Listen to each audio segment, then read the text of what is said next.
Okay, so welcome everybody, and thank you so much for being here. This is our diversity panel. So I'll go ahead and let Dawn kind of take it from here.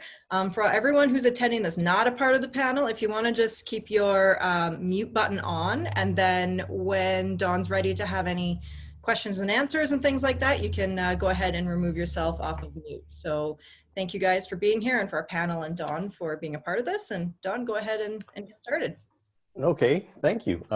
Yeah, it's a pretty small group. So, and we are expecting Kevin Learning from Old Beautiful to join us as well. But I think that this topic is actually one that is best when it's conversational. So I think that with a small group, we can really just chat about it. But I thought we could all kind of, this is me just yapping here. Sorry about that. But, well, you know what I need to do, first of all, is introduce everybody. Natasha, why don't you introduce yourself? Hi, everyone. I'm Natasha. I have been working in the craft beer industry for, I think, over 7 years now. And I'm currently over at Establishment as a brewer here in Calgary, Alberta. I'm also an advanced Cicerone, one of, I think, 11 in Canada so far. So that's pretty cool, studying towards my master for next year. Hopefully, if the borders open up, I can go to Chicago and take that exam. And Manjeet? Hi, I'm Manjeet Minhas. I am the CEO and co-founder of Minhas Breweries, Distilleries, and Wineries, along with my brother, who some of you might know, Ravinder. We have been in the business 20 years this year. It's definitely been an interesting and exciting journey. Hard to believe it's been 2 decades.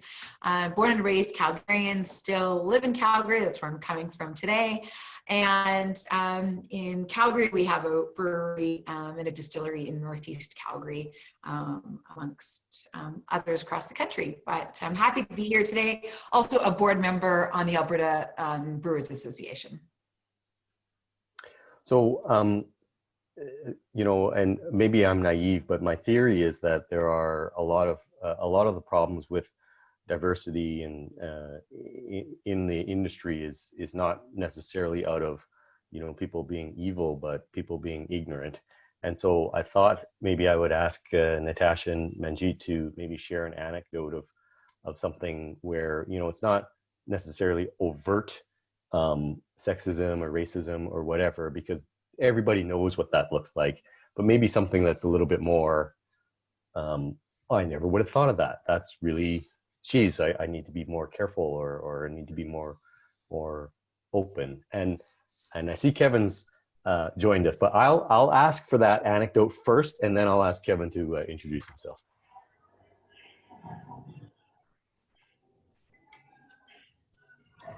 Looks like Natasha's trying to unmute. I'm trying. Sorry, I was like, Manjeet, go ahead.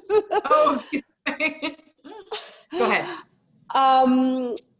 Yeah, I think that my experience for the most part has been quite positive, and I feel very lucky for that.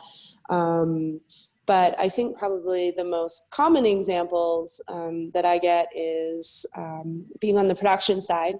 And it's usually contractors or a third party coming in. I get a lot of mansplaining. So, for example, last week we had a contractor in, and I turned on the scale, and he came scurrying over to let me know how to zero it and how to weigh things on it. And I was like, I know how to use a scale. It's okay. Or anytime I'm in a forklift, I often get a lot of explaining there. And it's like, I have my certification. I've been driving it for 3 years. So yeah. And then I think just out in the general, like out in public, when we are out in public, for example, if I'm with my partner and I order a beer and he orders something else, then the beer goes automatically down in front of him. Although I have noticed in the past couple of years that that's been something that's improving. And so, yeah, I think it just all comes with like a little bit of education in dropping your assumptions about women who drink beer. Manjeet? I completely agree with that last one, Natasha. I don't drive a forklift, so I do need somebody to explain that one to me. But I think in my case, a little bit more from the top level down. Like, I'm not a brewer. I'm the owner of the company and I guess the visionary. Therefore, for me, a lot of it had to do with before anybody knew, what we were and who we were.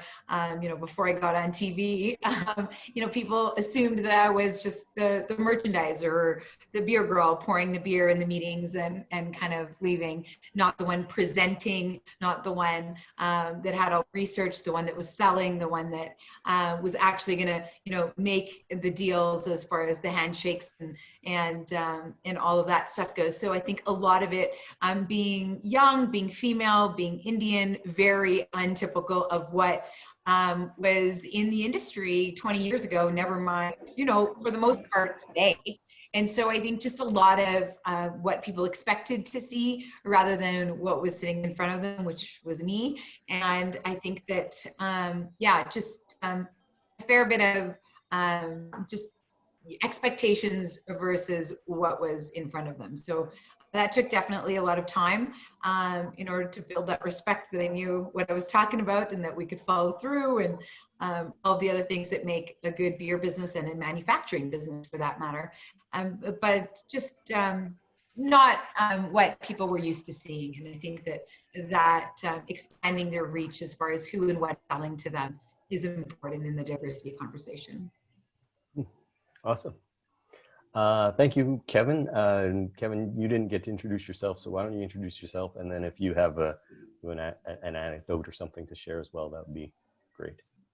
Sure. My name's Kevin. I'm the head brewer here at Old Beautiful. I've been in the industry for like 6 or 7 years. I moved here from Vancouver almost 2 years ago. And while I've been here, I've worked at Toolshed and now at Old Beautiful.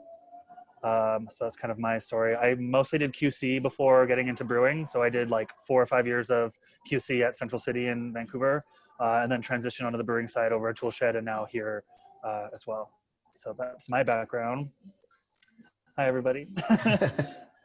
So in terms of like an anecdote, I guess, I think it's been pretty common in my experience, especially when I'm like going to new like networking events and things like that in the industry. Like I'm still like, I'm like a white man and I have like facial hair and I kind of fit the stereotype. So I think I get treated a lot differently on my first impression versus like, I'm like pretty like whatever kind of girl.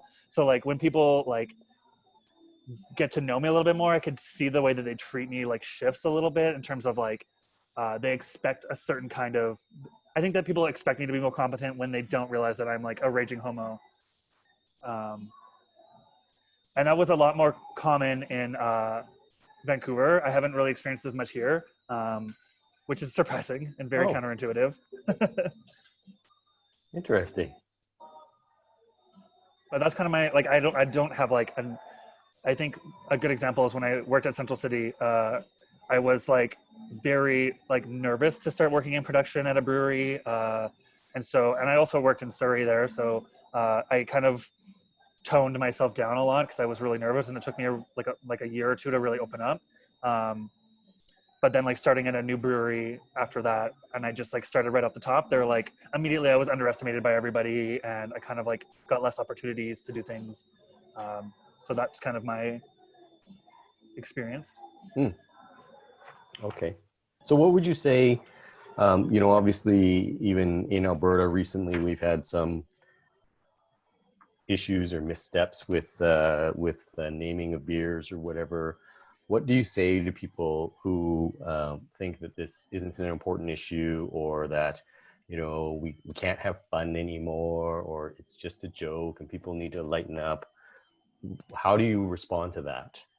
Well, I think that like this issue in particular has been going on for a long time. And I think a really great example of it is in like the stand-up comedian world. And like realistically, the rule of thumb is like, if you want to have fun or make jokes, don't punch down, that's just kind of the thing. So like, don't make fun of marginalized people, build them up, make fun of like the straight white guys in the industry, or like make fun of something else. If you're gonna like hurt somebody's feelings or like come for somebody who already doesn't feel particularly welcome in the industry, then you're doing something wrong. Natasha, Manjeet, any thoughts on that? Yeah, I think that you have to be really careful about what your messaging is, and is that message going to, essentially divide people? And sometimes if you're within your group and you're always hearing the same things, maybe it's time to have an outside perspective. And so bringing somebody else in, or somebody who's not in the beer industry, or just somebody with a different perspective, and it's as simple as asking, do you think this is a good idea? Do you think the messaging is great here? And if they're like, oh, I don't know, there might be this or this or this, listen to that and take that feedback before something hits the shelf or hits social media. So yeah, I think it's just, often we surround ourselves with the same people, because the industry is a little tight knit, and it's kind of like an echo chamber. So it's really important to make sure your message isn't being divisive. And we can't do that all the time, but it definitely shouldn't be like a split on this end and a split on this end. And sometimes that takes asking somebody outside of our industry for a bit of perspective.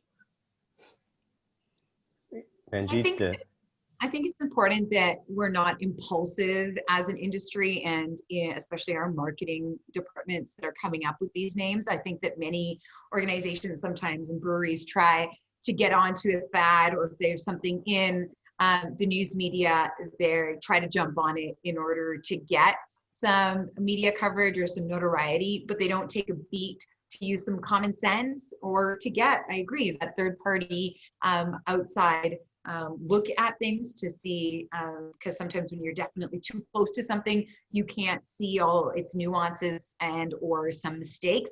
But having said that, I do think that we do need to continue to be brave and take risks and have fun. We're selling beer at the end of the day. This isn't nuclear science. And so I think that we do have to continue not to take ourselves so seriously. But we do have to make sure that we're not hurting anybody's feelings, and that we are doing it with the right intentions and from a good place. And I think that that's what all breweries and organizations and marketing departments are trying to do. And if you do make a mistake, I think it's really important for breweries and PR agents to fess up and say sorry.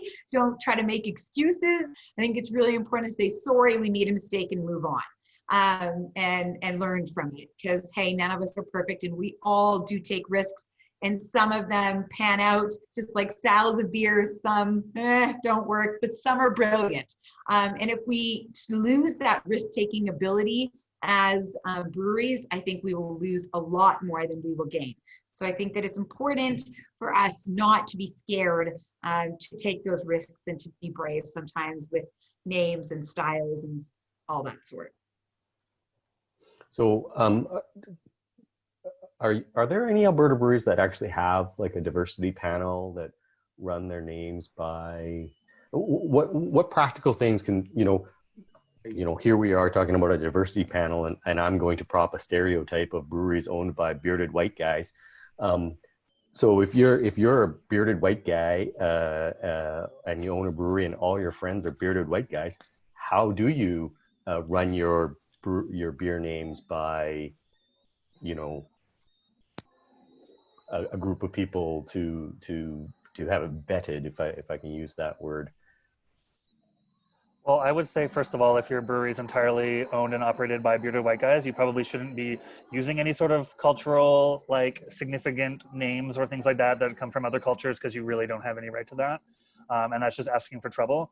But yeah, there's people out there, you can, and don't just expect free labor from people, but there's lots of organizations. There's an entire organization called Beer Diversity out there that I'm sure you could reach out to them and ask them. There's resources. There's a wonderful thing called Google. But yeah, I'm definitely first thing, if your brewery and all of your friends are all white dudes with beards, maybe think critically about why that is, and maybe try to diversify that a little bit. I think that you shouldn't be internal. I think that you should definitely have a group of external individuals. Either they can be focus groups that you hire through a company, but if you can't do that, you know what? I think it's really important that everybody has customers that they have a database of that they can go to say, hey, this is what we're thinking about.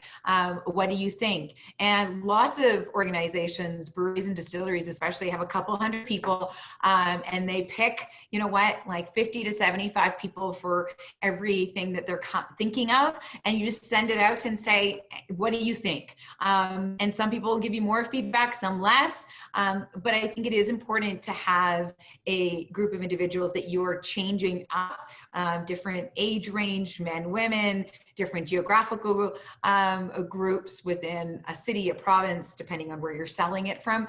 But it is important to really strategically reach out to different people in order to get that feedback.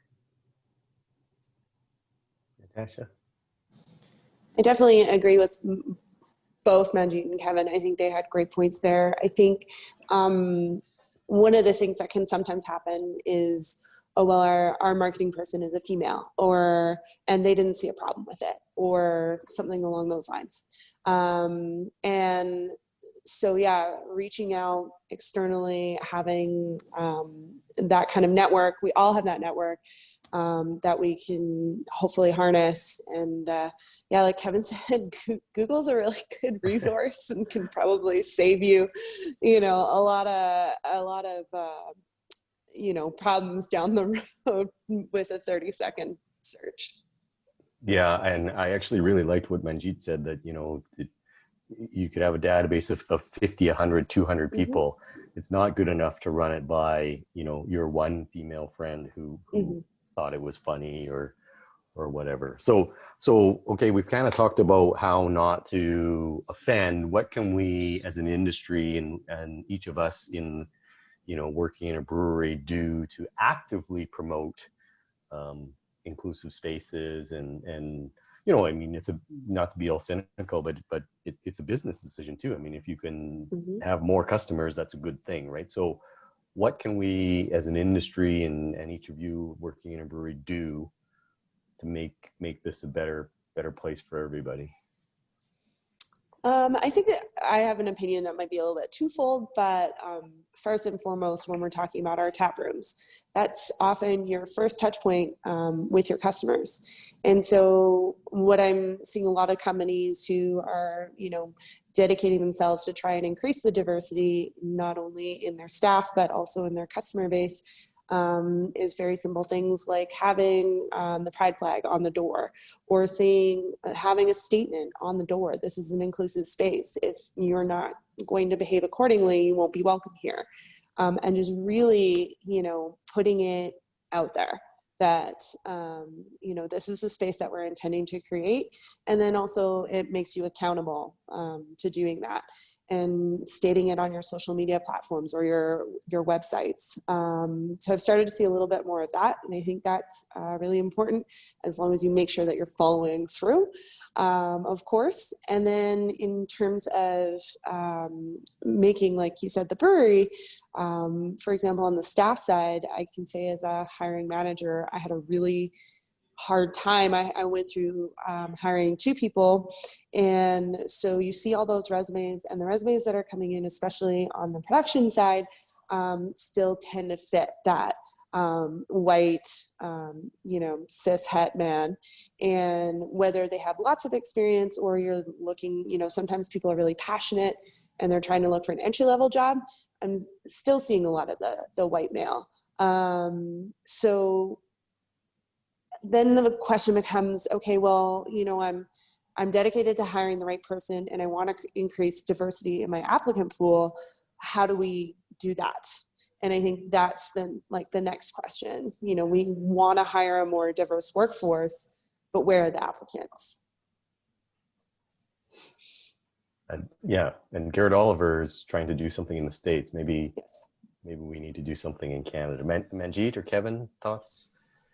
I agree with one of the points Natasha made in terms of making your tasting room or your brewery more accessible to customers. Is like little things like having that rainbow flag, having just that little sticker saying like no homophobia, no racism, no transphobia. That automatically puts you in a position where the customer is going to trust you a little bit more. And if something's happening, that they feel comfortable approaching you. Like if I go to a place and I see a rainbow flag and someone else is being like a bigot some way or another, I'm going to go to the staff and tell them about it, and I kind of have the expectation it's going to be dealt with. So I think that's really helpful, and then keeping your staff accountable and educated as well. I know that Calgary Pride offers a like LGBT 101 that educates staff, and all the staff at Toolshed did this last year about it educates staff on like all the things from like terminology to just like everything you need to know about like gender expression and different sexualities and how to support them and how to all that stuff. So, and they're relatively inexpensive, and they're happy to just get the word out there. And I've seen similar things with race popping up around Calgary as well. So there are resources to train your staff to make sure that they have the tools needed to make everybody feel comfortable.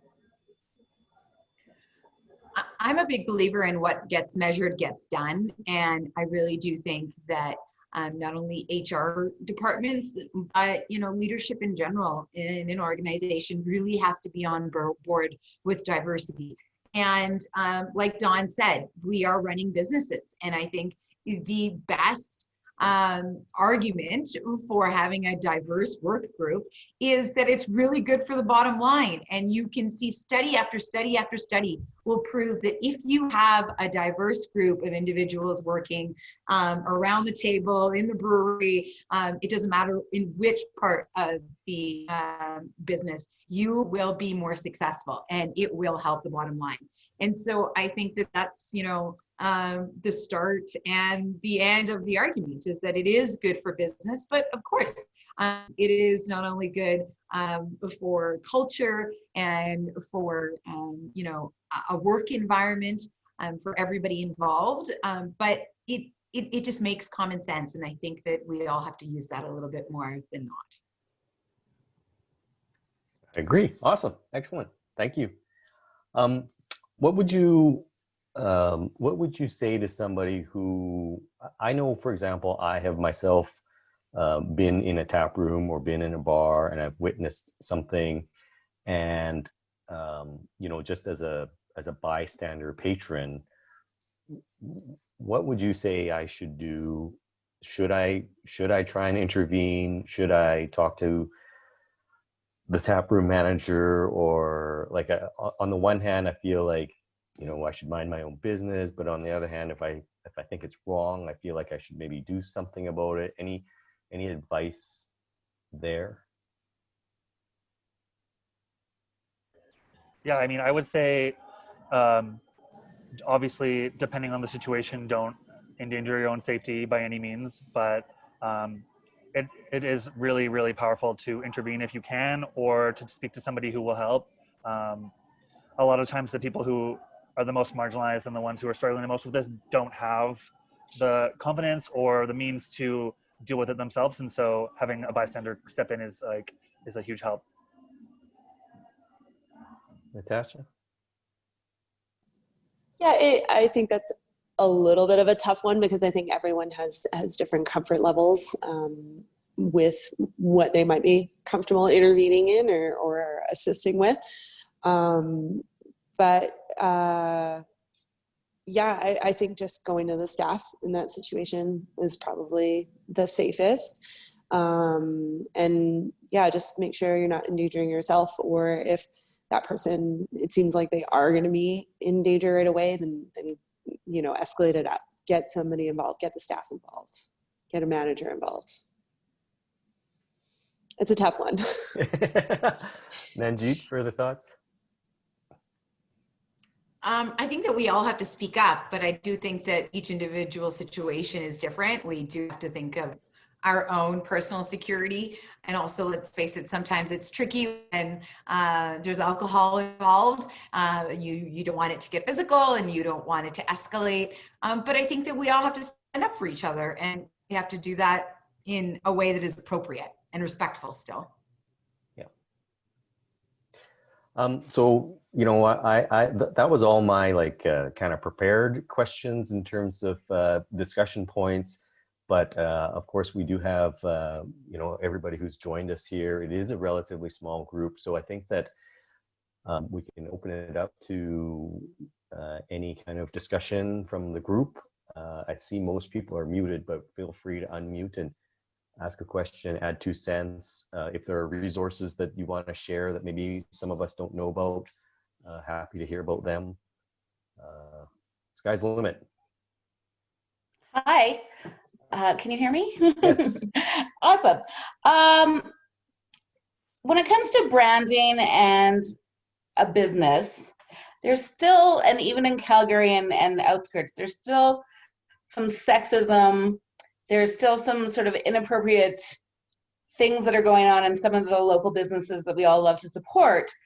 Do you feel that there should be an industry standard or industry guidelines or an industry panel that sets out what is appropriate and what is not for branding of a business? Or another thing would be, how do you approach a business that you're like, you know what, your branding is really offensive to me, or your company policies are really offensive to me. Like, how do you reach out? And I guess that's a two-part question. How do you reach out, and should there be industry guidelines? I'm going to ask Manjeet first because I think you're a member of the Brewers Association in America as well, and they do have a panel. Do you find it effective? Do you think it's thoughts? Yeah, I think that in an ideal world, yes, that everyone everywhere should have guidelines.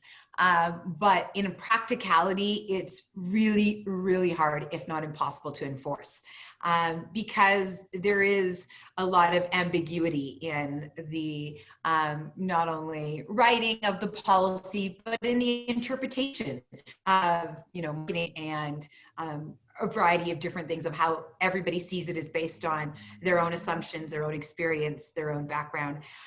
So I really do think that that is a tough space. I feel that customers and how we all vote on whether we really like or dislike something is with our money, and whether or not we buy that brewery's product or we engage with their marketing and their organization. And so I think that, you know, in our industry, we all speak, and our customers, more importantly, speak with their loyalty, with their money, and whether or not they buy our products. So I think that the self-policing, or the policing in general of such a thing, is really hard, but I do wish in some cases that it did exist.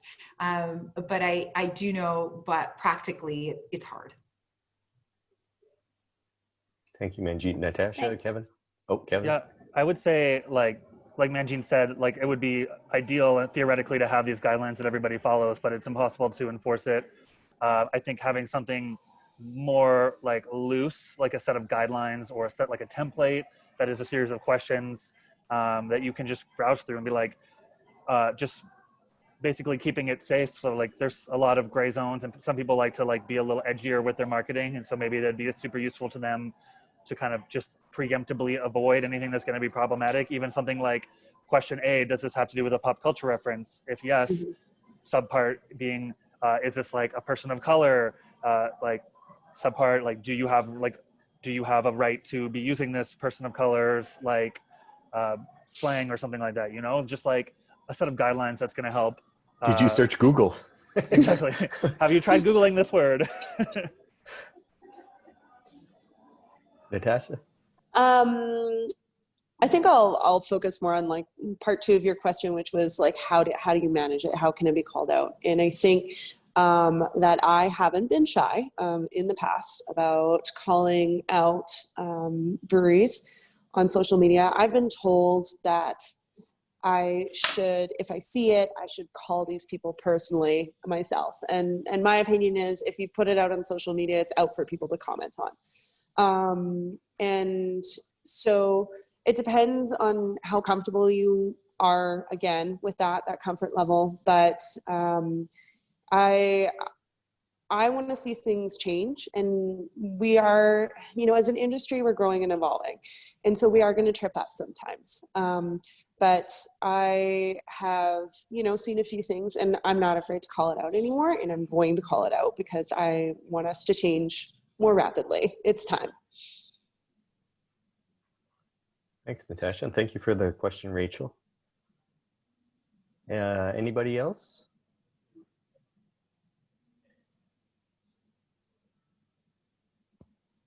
We still have 25 minutes. Okay, Rachel's back.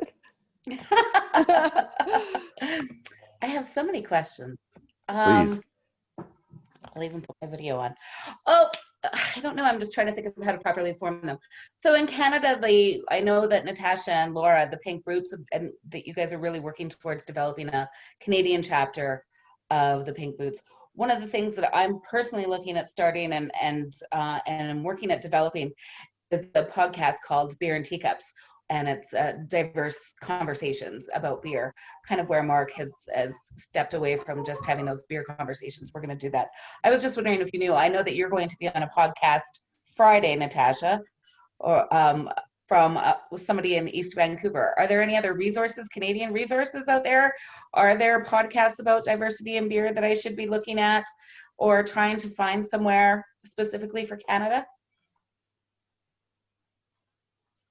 I'll unmute myself again, sorry.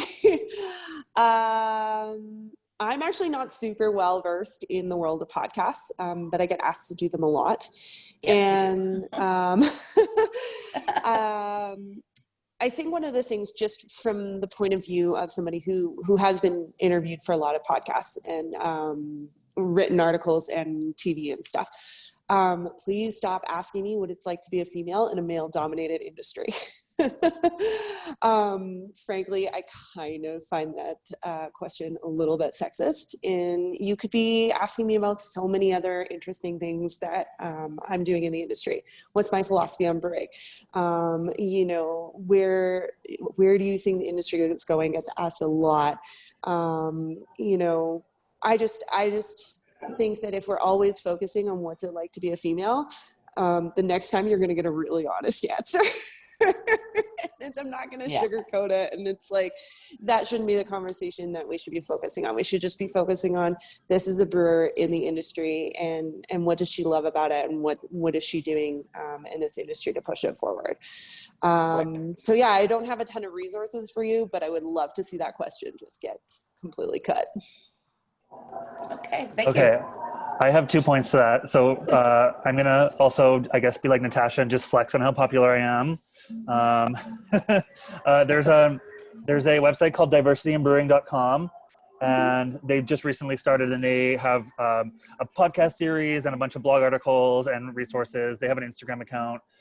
So there's a podcast series there. I think it's called like something Bruce. I can't remember. I did it a little while ago. So it's like a lot of people talking about how we can work together to make the industry more diverse. So that's one resource. There's also Brewing Diversity is I think that's what it's called. Let me look. I think it is. Yeah. Yeah, they're a good resource as well for hiring on as like a consultant or things like that within the industry. My second point, I'm going to actually counter Natasha saying that the question, like, what's it like to be a female in the industry? Maybe that one specifically is getting overused, but I think that there's still a lot of value for queer and BIPOC folk to speak to their experiences, because as it's been kind of shown time and time again, like, representation really matters.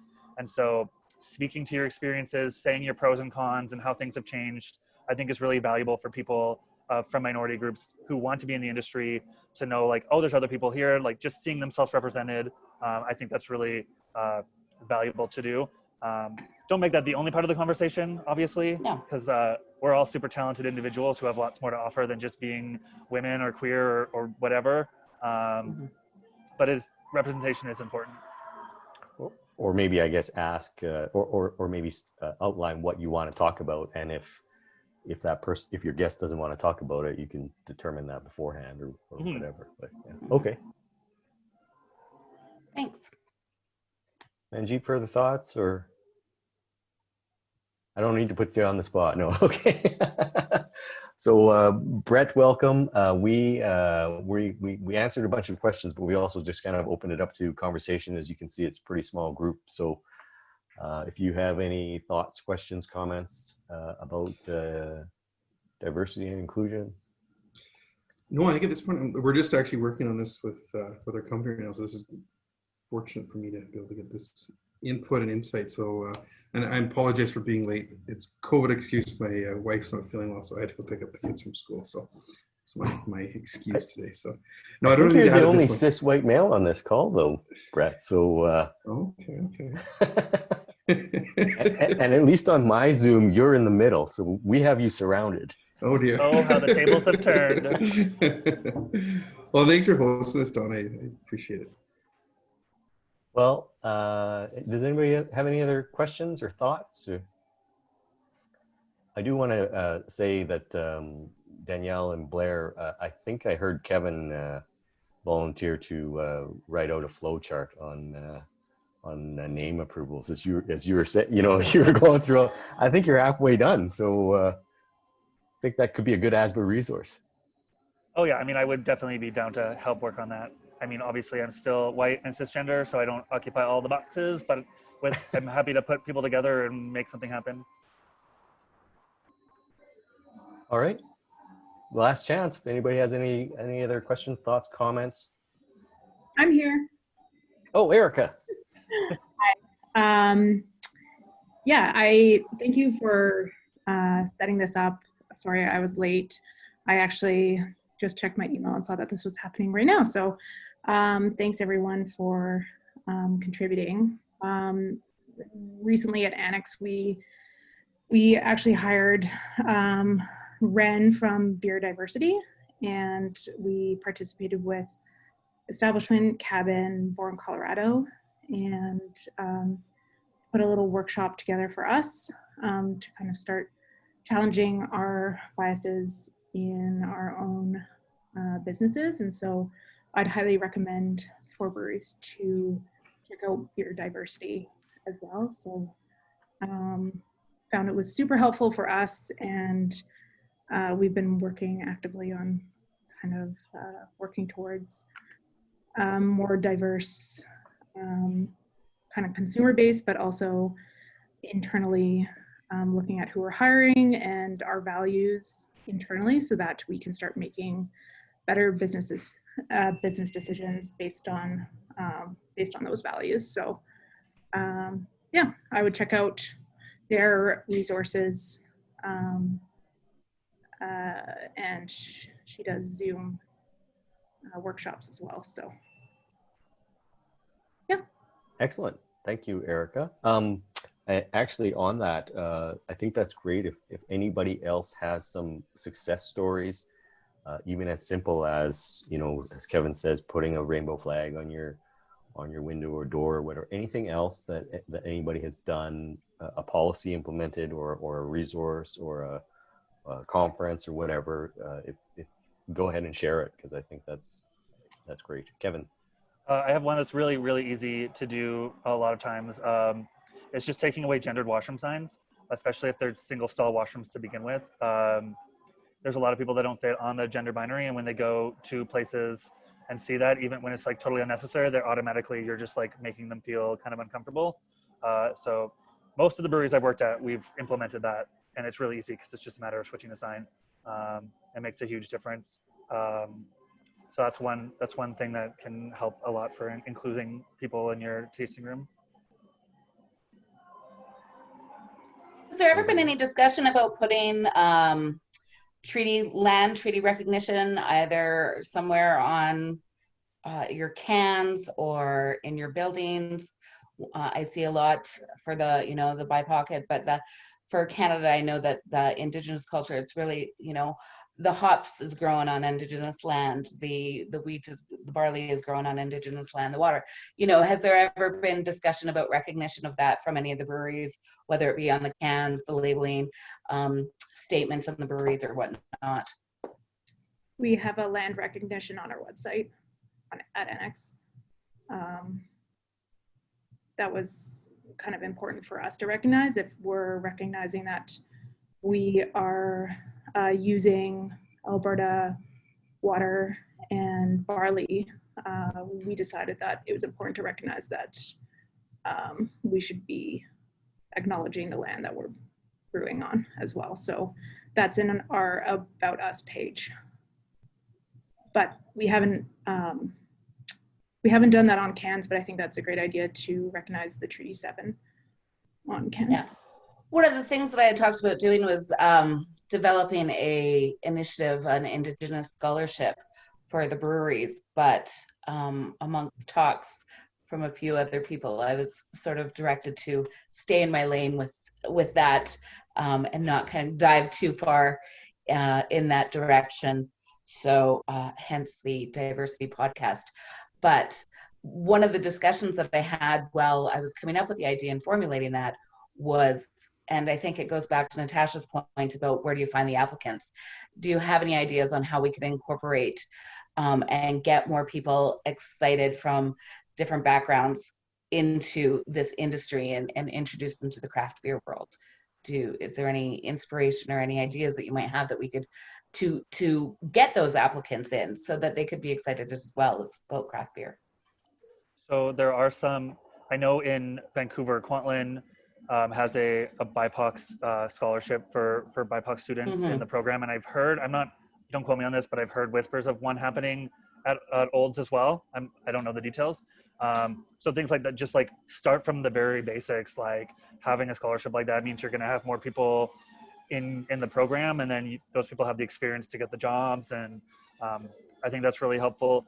So like, back to your previous question too about land acknowledgements, I think that's a really great idea and really important. But a big thing, I've run a lot of drag shows and comedy shows, and I always do land acknowledgements. But something I've been really challenged on is like, that's one thing to say that, but what are you doing? Like, you kind of have to put your money where your mouth is a little bit. Like, if you're going to acknowledge the land, then you need to be supporting Indigenous people more than just saying the words.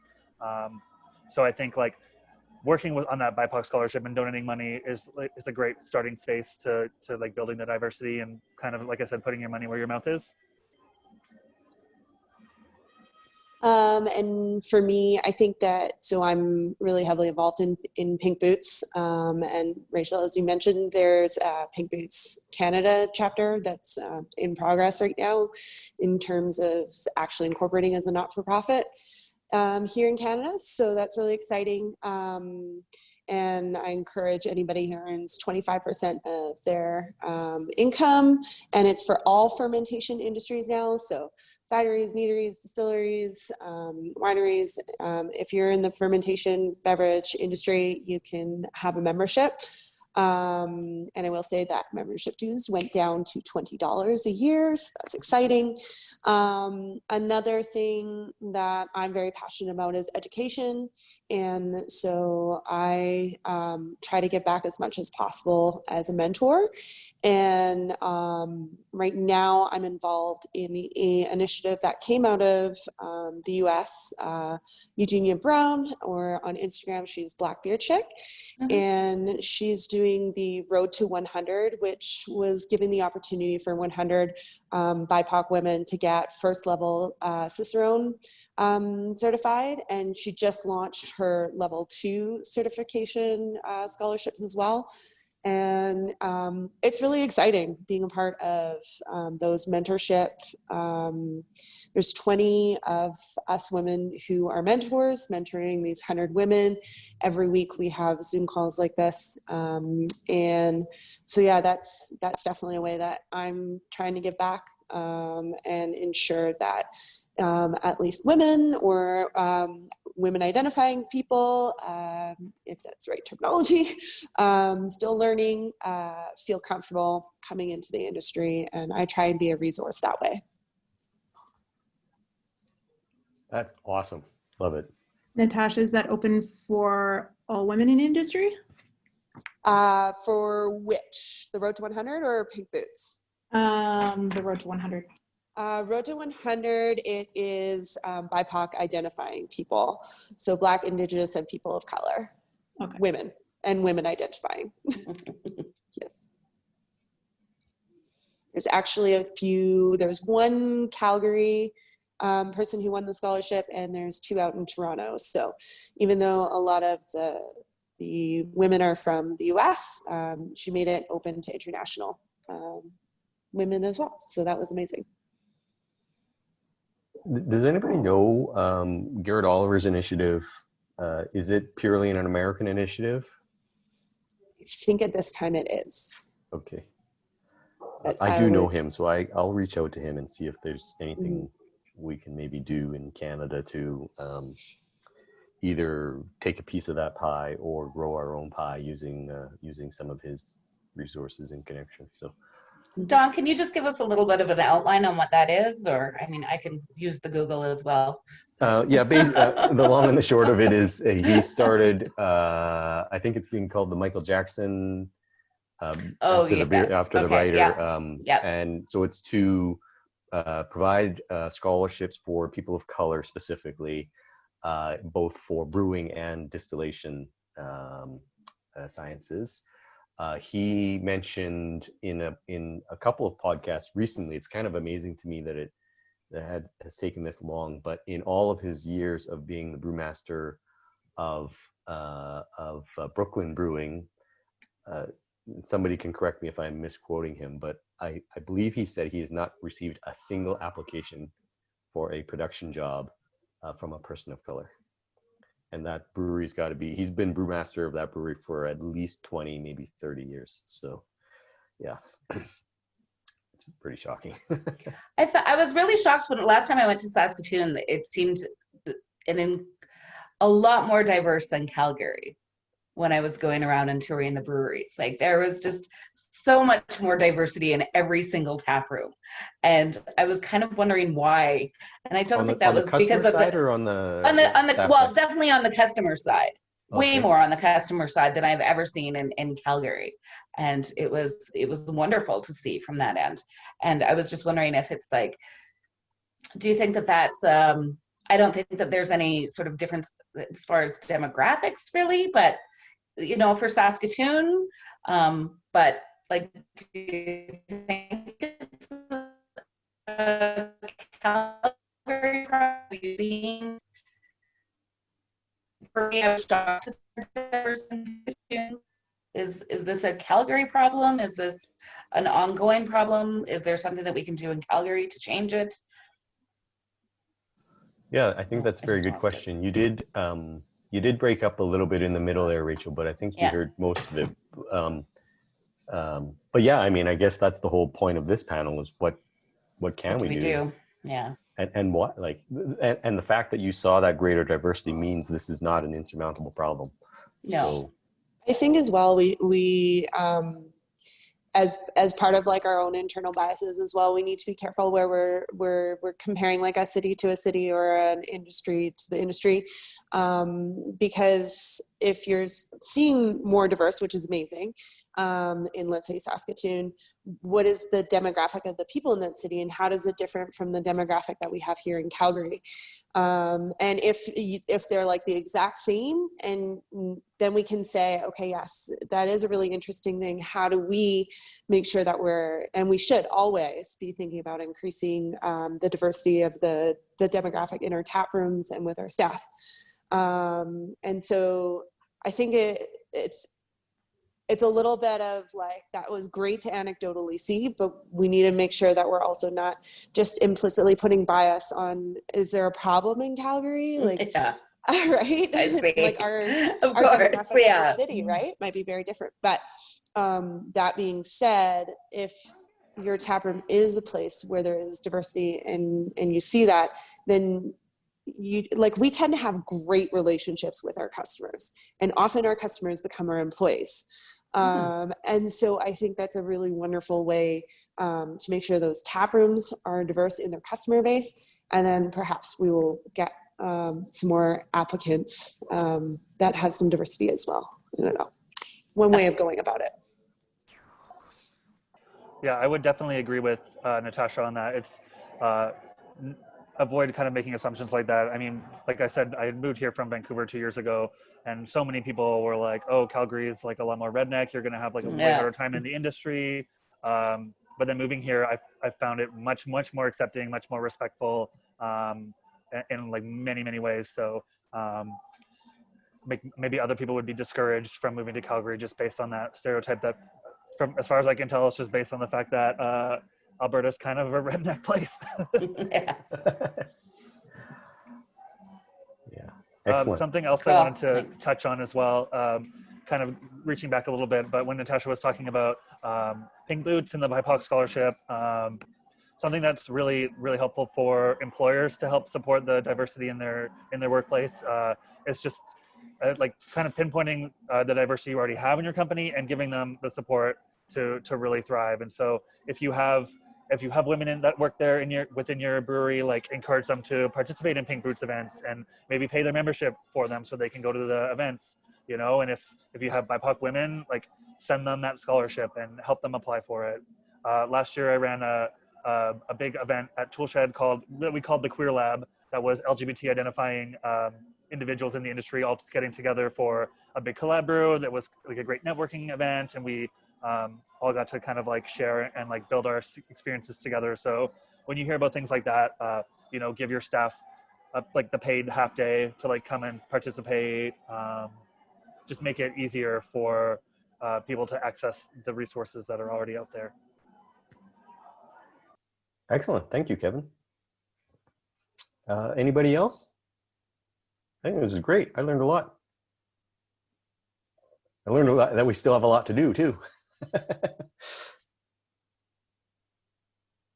All right. Well, I would encourage anyone who's like listening to this or like feels very overwhelmed, that like I know for myself, and like probably Natasha, probably anybody on this panel, like, but I can certainly speak for myself, that you can feel free to reach out to any of us and ask us questions, because like I am happy to help assist people and direct them in the right direction. I'm not one of those people who gets like very overwhelmed with like emotional labor and things like that. I'm happy to help teach and work with people to make this place better. So yeah, reach out. I'm sure there's easy ways to find all of us on social media or whatnot. and this Zoom call has been recorded, and so anybody, you know, if we do know of anybody who said, "Oh, I forgot about that" or whatever, you can direct them to this recording, and you know, I think it's a starting point for a lot of people who you know, maybe feel overwhelmed, don't know where to start. You can direct them to this Zoom recording, and hopefully in a couple of years' time, these panels won't be necessary. Natasha, looks like you wanted to add something. I just wanted to second what Kevin said. So if anybody wants to reach out, I'm absolutely accessible. Come swing by, try and see me at Establishment, or find me on social media. I'm most active on Instagram right now, and my handle is at Hopperella, HOPARELLA. So come find me, interact. I'm happy to talk about anything you want over a beer, of course. That would be wonderful. And so yeah, reach out if you have questions. Kevin, you want to share your socials? Sure, yeah, you can find me any day of the week at Old Beautiful, where I work. I'm usually here pretty much 9 to 5, Monday to Friday. Or you can find me, I'm pretty active on Instagram at Anxiety, ANNE_XIETY_. I'm always on there. Or you can probably find me on Facebook, Kevin Learning. Yeah. And I'm at the Dawn of Beer, as everybody knows. Not that anybody wants my advice, but anyways, thank you everybody for your time. Thank you for your ears. Thank you for your understanding, and onward and upward. Cheers. Yeah, thank you everybody, and thanks for being a part of the panel, for everyone who was here. And we can also share your guys' socials as well when we post up the live recording, so they can be kind of attached to that. But yeah, thank you guys so much for all being here. It was really great and informative, and I appreciate everyone spending the time with us for the last hour. Thanks, Dee. Thanks, Dee. Cheers. Thanks, everybody. Thanks.